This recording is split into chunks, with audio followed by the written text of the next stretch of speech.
Week Nation, what's going on? Sharc Gaming here, back with another video. And in today's video, I'm going to give you 5 attacking tips to score more goals in Efootball 2024 mobile. So basically, as I was saying before, I'm gonna give you guys 5 tips. These are gonna be very important tips, so please stay until the end because the 5th tip is the very most important one.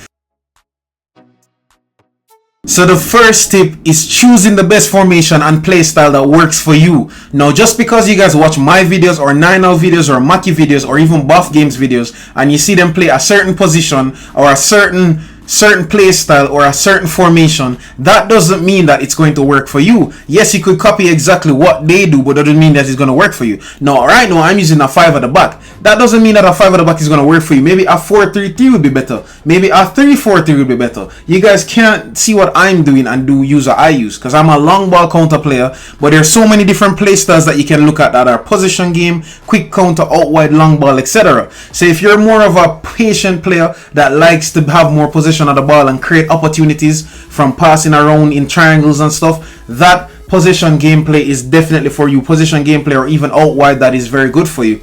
Quick counter, if you're like a Manchester United who just like to sit back and just counter attack with fast players on the wing, quick counter, long ball counter, or even long ball, those type of games are, well, actually long ball is more suited for players that you like to use Burnley, etc., whatever the case may be. But I just wanted to get into it. That's why you have different game plan lists. That's why you can also just kind of mix match, use different coaches. Right now I have Valbuena, you can use Thomas Tuchel, you can use Pep Guardiola, you can use Eric Ten Hag, and I have different formations that I have a 4-2-2, 4-2-3-1, 5-2-1-2, 3-4-3, etc. So you just have to play. Yes, you'll lose a couple matches here and there when you're just beginning, but find a formation that works for you and find players that suit your formation. It's just like if you're playing an out wide formation, that doesn't mean that you're going to be using players that can't cross a ball. And if you have players that can cross a ball, that doesn't mean you're not going to use players that can't head a ball, bro. So you have to find the formation and find the play style that works for you, and then find the players to match with it. Because it's not like you're going to be playing long ball counter and have players that can't pass.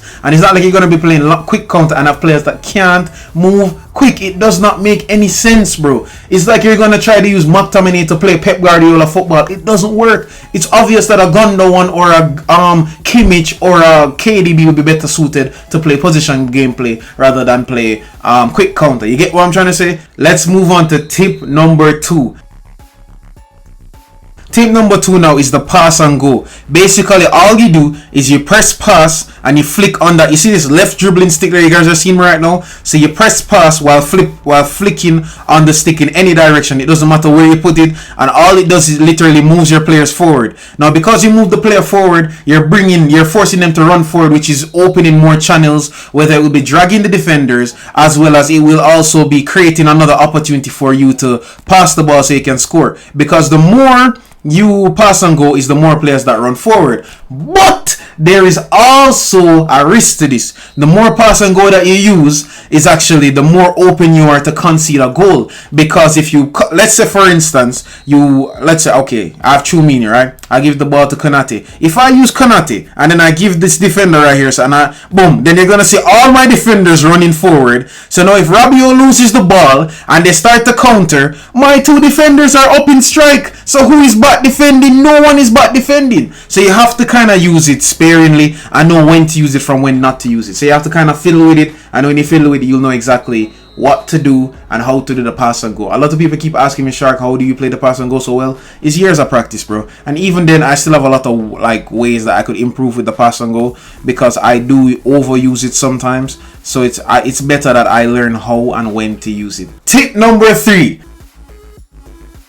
Tip number 3 now is actually one of the most OP things that I've realized in eFootball 2024, which is the long shots. So you have to know when to use what type of long shot, whether it's the stunning long shot or it's actually a regular long shot, right? I'm showing you guys some replays as I'm going along with this, because I've realized that from the new eFootball 2024, long shots have been scoring more often, and I don't know why. I don't know if it's that the keepers have been nerfed or whatever the case may be, but long shots have definitely been more prevalent or whatever, more apparent in the game. Now you guys must know when to do a stunning long shot. Stunning long shot is literally when you press, let me show you guys right now. Stunning long shot is literally when you press shoot. So I'm gonna go in front of this player right now to do the stunning long shot. So you press shoot and just swipe. That's all you do. Yes, don't swipe it too long. You swipe it for like 2 seconds at most, like this. Let me show you. It's probably not gonna score, but all you need to do is literally just swipe. So if you swipe it, the shorter you swipe it is the softer the shot. The longer you swipe it is the harder the shot. So you kind of want to find like a little balance based on where you are. So like this is not too bad. That's a nice little long shot, you know what I'm saying?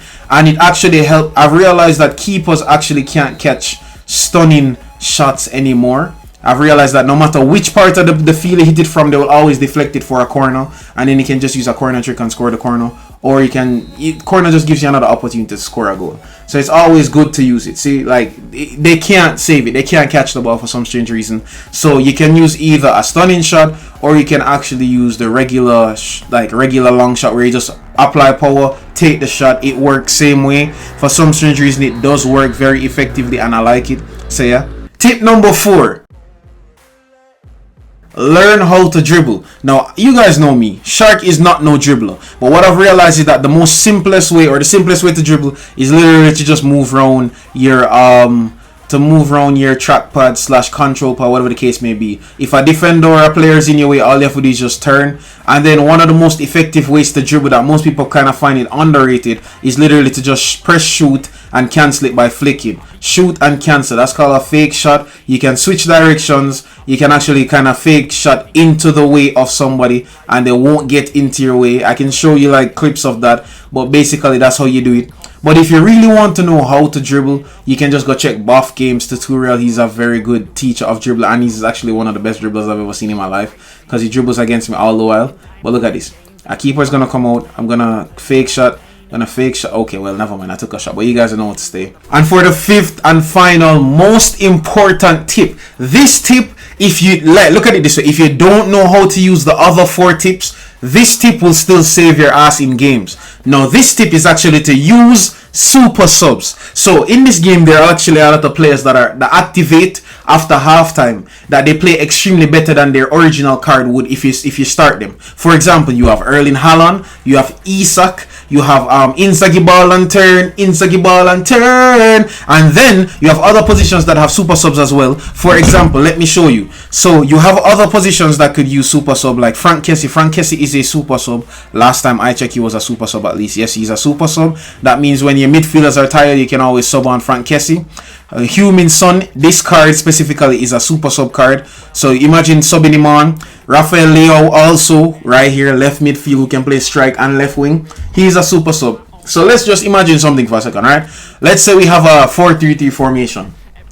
You are losing the game 2-0 or 2-1, whatever the case may be. You're chasing the game. It's the 60th minute. All you have to do is sub on Inzaghi at strike, or Haaland at strike, or Isak at strike, or Origi at strike. For wingers now, you can literally put El Shaarawy. You can put Human Son. For midfielders now, you can literally put in Ndombele. You can put in who's the guy I just said earlier, Frank Kessie. There are so many different players that have super sub in our moto. So those players who actually contribute to you playing better. And I'm telling you, if you sub on, because I think you have 5 subs in the game now, if you sub on 5 super subs, you're giving yourself a better chance than if you didn't have on those 5 super subs. It doesn't matter if you're the best player in the world. I think every single pro player has super subs in their team. So that is literally how you score more goals, because super subs literally, like everything that super subs touch usually turn to gold. So it's like you don't have to worry about it. But I really hope that these tips are very helpful for you guys, because these are the tips that I've been using from even PES 2017. Wow, it's been 5 years or 6 years of playing this game. Now that's kind of crazy. But yes, these are the tips that I've been literally using from PES 2017, 2018, and they have helped me for the most, to reach Division 1, to reach 1600 rating. Like, I've been ranked so many times, but I just don't like to play it seriously, because when you play it seriously, that's when you start making more mistakes. But yes, I hope you guys enjoyed this video. I hope you guys really enjoyed this video. Comment down below if this video was helpful to anybody. If anybody like appreciate the tips, it's really it's not that serious if you guys don't, but it's cool. I'm sure. Don't forget to drop a subscription to the channel, like subscribe, you like the video, whatever the case may be. I'm out.